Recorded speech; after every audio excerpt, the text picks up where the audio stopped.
안녕하세요. 미국 유학고수TV 시청자 여러분들, 유학고수입니다. 자, 오늘도 멤버분께서 질문이 있으셔가지고 질문을 읽고 답변 드려보도록 하겠습니다. 참고로 제 채널은 멤버 가입을 하신 분만 멤버 게시판에 댓글을 다실 수가 있습니다. 자, 그럼 멤버분의 질문을 읽고 리뷰해보도록 하겠습니다. 고수님 안녕하세요. 이번에 석사 펀딩 받고 미국 넘어갑니다.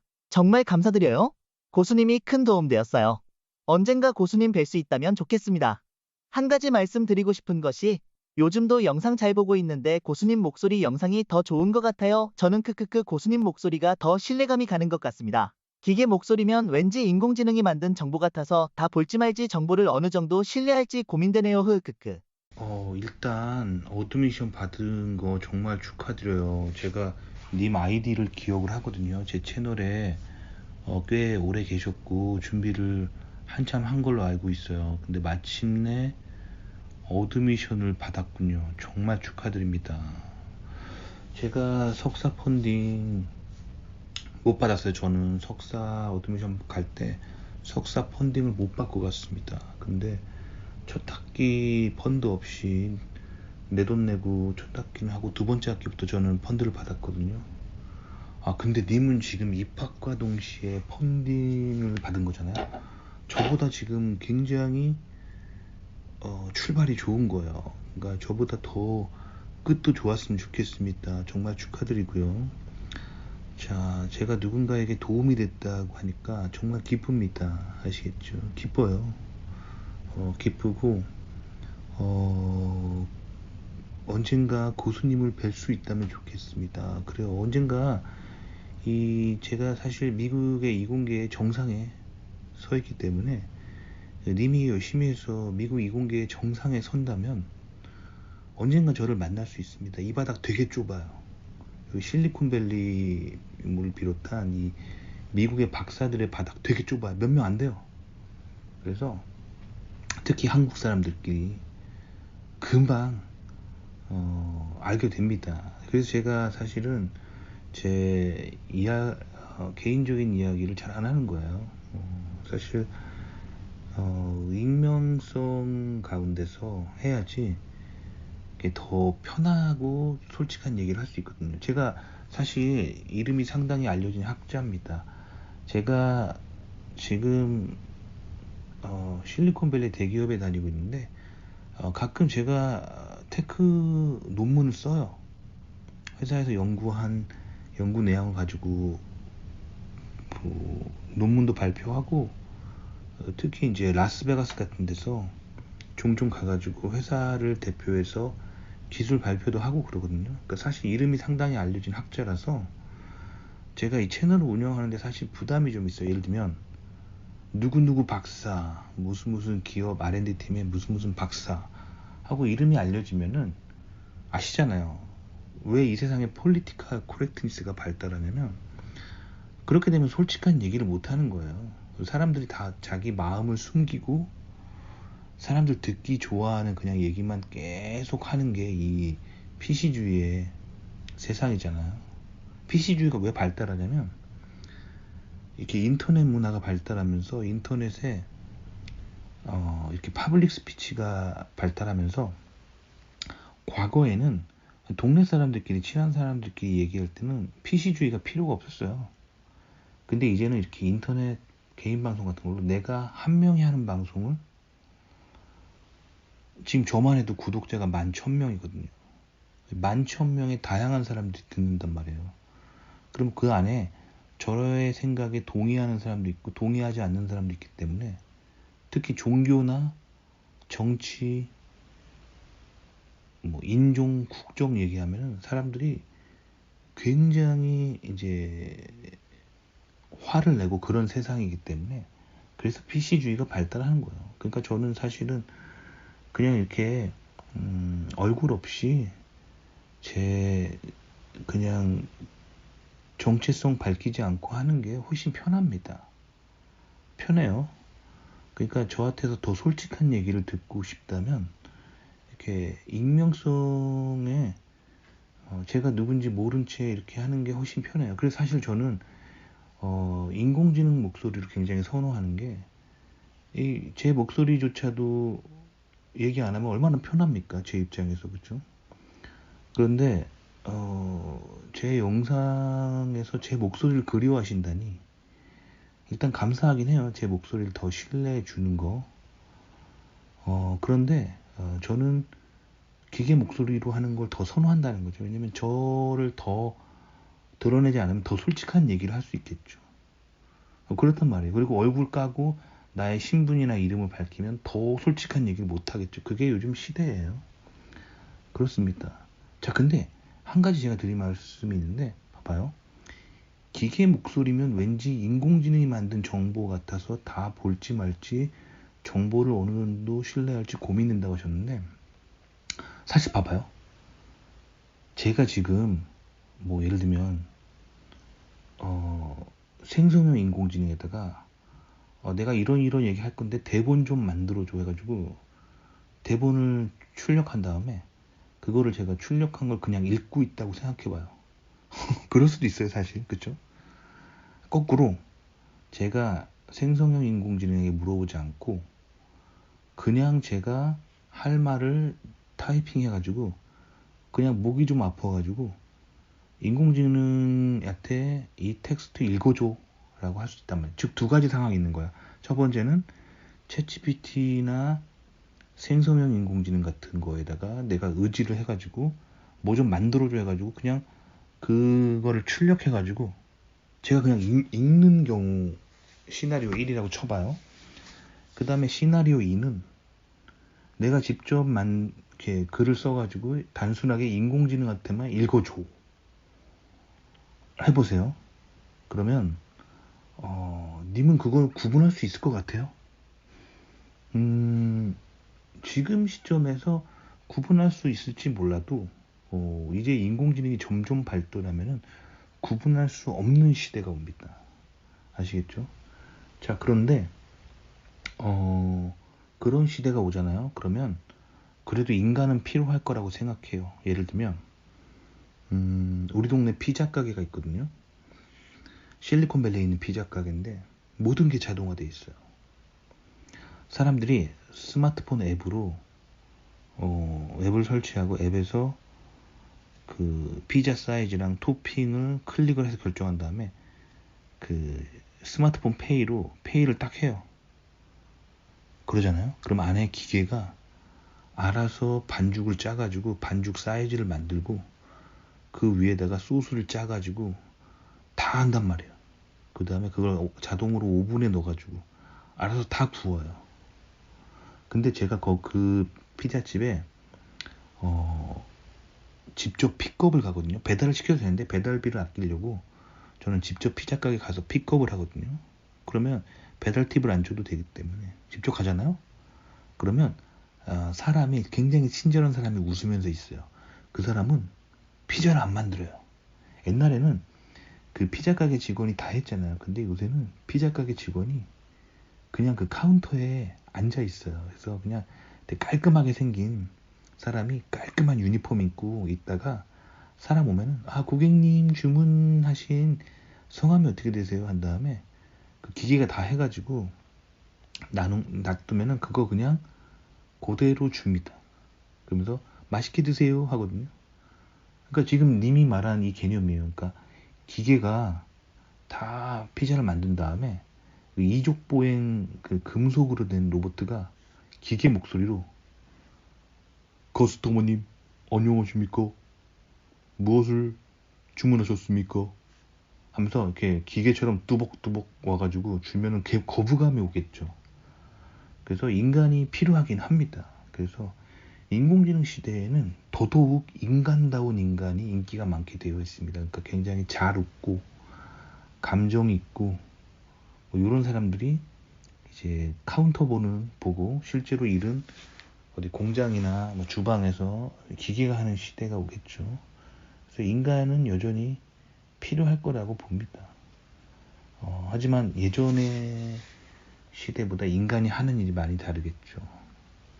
그래서 인공지능 시대에는 이제 소위 말하는 웬만한 노가다들은 다 기계가 해준 시대가 온다는 거예요. 그런 시대가 오면은 인간은 결국엔 크게 두 가지를 하게 된다고 봐요. 첫 번째는 정말 최종 중요한 판단을 내리는 사람이 되든지, 아니면 사람과 사람이 만날 때 그 피자가게 종업원처럼 이렇게 얼굴 만나고 악수할 때만 쓰이는 그런 사람의 존재가 된다는 거죠. 그러니까 앞으로 이 인공지능 시대에 진짜 인간다운 게 뭔지를 고민해야 되는 시대예요. 근데 한국 분들은 너무 기계적으로 살았어요, 여태까지. 학벌이라는 1등 학점이라는 그런 걸 놓고 기계처럼 경쟁하면서 살았잖아요. 그래서 대부분의 한국 사람들이 인공지능 시대에 경쟁력이 없습니다. 그러니까 지금 미국 가시잖아요. 미국 가시면 미국 사람들이 어떻게 사는지를 잘 보세요. 미국은요, 인공지능의 원천 기술을 가진 종주국이에요. 그래서 인공지능 시대에 다 준비가 되어 있습니다. 한국은 준비 안 돼 있어요. 그래서 미국 건너가시면 님이 가장 봐야 되는 건 뭐냐면, 미국 사람들은 무엇을 자동화해버리고 무엇을 사람이 하도록 놔두는가, 그거를 열심히 봐야 돼요. 수첩 하나를 가지고 그거를 열심히 적으세요. 그러면 님이 앞으로 남은 인생에 진짜 큰 자산이에요. 왜냐면 미국은 인공지능 종주국입니다. 인공지능에 준비가 되어 있어요. 한국이랑 다릅니다. 그래서 미국에 꼭 가시면 무엇을 미국인들이 자동화하고 무엇을 외국에다가 그냥 하청으로 다 넘겨버리고 안 하려고 하는지를 잘 보시고, 미국인들이 마지막까지 잡으려고 하는 그 기술이 무엇인지를 보시면 돼요. 아시겠죠? 굉장히 중요한 팁 드렸습니다. 그래서 님이 제 목소리 듣고 싶다고 해서 목소리 특별 출연 한번 해봤습니다. 근데 앞으로는 인공지능 목소리를 쓰려고 해요. 왜 그러냐면, 저도 말을 하다 보면 실수를 하거든요. 그러면 이거 편집하기가 힘들어요. 그 편집 프로그램 켜가지고 내가 뭐 예를 들어볼게요. 예를 들면 님 정말 축하드려요 이렇게 제가 말했는데 실수로 님 정말 축호드려요 이렇게 말을 잘못했다고 쳐봐요. 그러면 그거 좀 마음에 걸리잖아요. 그럼 그거 편집하기 진짜 귀찮아요. 내가 언제 이 얘기를 했지? 그 알지도 못해요. 근데 인공지능을 쓰게 되면은 제가 타이핑을 하거든요.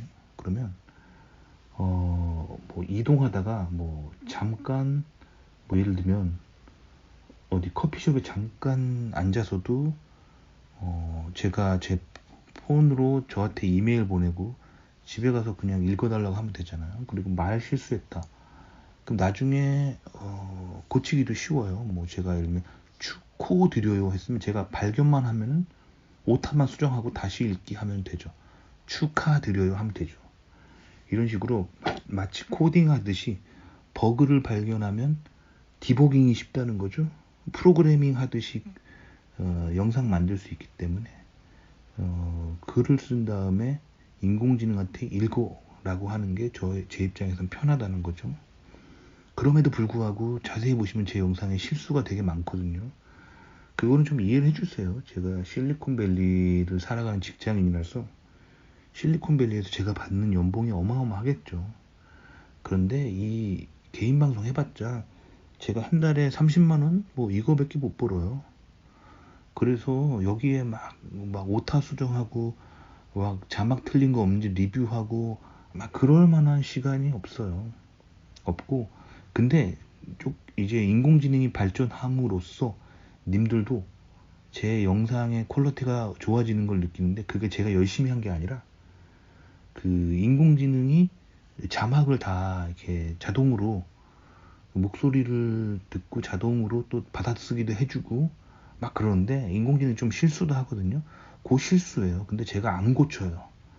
그거 보정할 시간 없습니다. 그럴 시간 없어서 그냥 틀린 거 다 알아도 그냥 내보내는 거예요. 그렇게 유지하고 있습니다. 왜냐면 이건 지금 1인 방송이거든요. 제가 다 하는 거예요. 편집도 하고 자막 뭐 다 하기 때문에 사실 많은 부분을 인공지능에게 요즘 저도 의지하고 있습니다. 안 그러면은 제가 영상 하나 만드는데 너무 오래 걸리는데, 인공지능이 있으면 되게 쉬워요. 그리고 제가 쓰는 인공지능 자막 서비스가 특히 있는데, 자막이야말로 정말 노가다거든요. 10분 얘기한 거 자막으로 받아 적으면 진짜 힘들어요. 한 1시간은 걸릴걸요. 근데 인공지능이 그냥 그 mp3 파일을 던져주면은 알아서 자막도 만들어 주거든요. 굉장히 좋죠. 그리고 한 달에 $7만 내면 돼요. 그러니까 뭐 한 8,000원만 내면 돼요. 그러니까 제가 이 채널 수익이 한 달에 한 30만 원 정도 나간다고 치면은 뭐 8,000원 정도야 주죠 뭐. 인공지능 서비스에 수수료 줄 수 있습니다. 유료 프로그램 서비스 줄 수 있습니다. 뭐 그런 식이에요. 그러니까 인공지능 시대에 사실 인건비 줄이기 위해서 인공지능에 대한 유혹이 있죠. 하지만 제가 항상 말씀드리지만 일을 하기 위해서 인공지능을 쓸 수밖에 없는 시대가 오지만 중요한 거는 나의 뇌는 보호하셔야 돼요. 그래서 저는 제 스마트폰에 항상 말씀드리지만 저는 한 100만 원 정도 하는 스마트폰을 썼었거든요. 몇 년 전까지. 그 스마트폰에서 유심 카드를 뽑아버렸어요. 그리고 스마트폰을 싸구려 폰 한 시가 한 12만 원 그 정도 하는 싸구려 스마트폰을 사고 어떤 앱도 안 깔고 푸시 노티피케이션 다 꺼버리고 인공지능 기능 다 꺼버렸어요. 그리고 오로지 전화랑 문자랑 카카오톡만 됩니다. 저의 뇌를 보호하기 위해서 그러는 거예요. 아시겠죠? 사실 저는 전화 문자만 쓰고 싶은데 이제 제가 결혼을 한 남자인 관계로 제 와이프는 취미라기보다 와이프의 소소한 행복이 뭐냐면 뭐 이렇게 여성들 보면 이제 카페나 이런 데서 친구들 만나서 맛있는 케이크 먹고 뭐 그러면 사진 찍고 잔디밭이나 꽃밭 가면 사진 찍고 뭐 이런 거를 이제 카톡으로 저한테 공유하고 뭐 이런 걸 좋아하기 때문에 제가 카톡은 그래서 제 지금 12만 원 정도 하는 제 스마트폰은 전화 기능, 문자 기능, 카카오톡 요 세 개만 있습니다. 그리고 어떤 앱도 안 깔려 있어요. 사실 저는 폴더폰을 가지고 다니고 싶은데 제 와이프가 별로 안 좋아해가지고 폴더폰을 지금 못 사고 있네요. 어쨌든 그런 상황이고 그래서 그만큼 인공지능 시대에는 이제 인공지능으로부터 나의 뇌를 보호하는 게 굉장히 중요하다는 거예요. 아시겠죠? 그래서 저는 평소에 들고 다니는 폰을 통해서 제가 인공지능에게 이렇게 많은 영향을 받는 거를 조심합니다. 제 뇌를 지키는 거고요. 하지만 일할 때 뭐 이렇게 방송 자막 같은 거 타이핑은 인공지능 써야겠죠. 내가 타이핑 하려면 너무 힘들어요. 이거 10분 얘기한 거 mp3 제가 틀어놓고 내가 그때 뭐라고 했더라고 자막 만들면 이거 1시간 넘게 걸려요. 근데 인공지능은 10분짜리 mp3 그냥 업로드하고 자막 생성 버튼 누르면 알아서 받아 적어 준다는 거죠. 그러니까 인공지능 시대에 꼭 써야 될 기능들은 써야지만 저의 뇌를 보호하기 위해서 저는 싸구려 폰을 가지고 다닙니다. 그럼 그 유심 카드 칩 뽑은 그 100만 원짜리 폰은 뭘 하냐? 뭐 그럴 때 써요. 제가 일본어 공부하거든요. 일본어 공부하는데 일본어 보면 한자 되게 많잖아요. 그러면 그 100만 원짜리 폰은 이제 그 카메라도 좋고 그리고 인공지능 기능이 있기 때문에 이제 사진 딱 찍어가지고 사진에서 여기 폴더 말 잘못했네. 그 여기 그 사진에 요 한자 요거 뭐라고 읽어 이렇게 바로 사진에 클릭하면은 인공지능이 찾아주죠.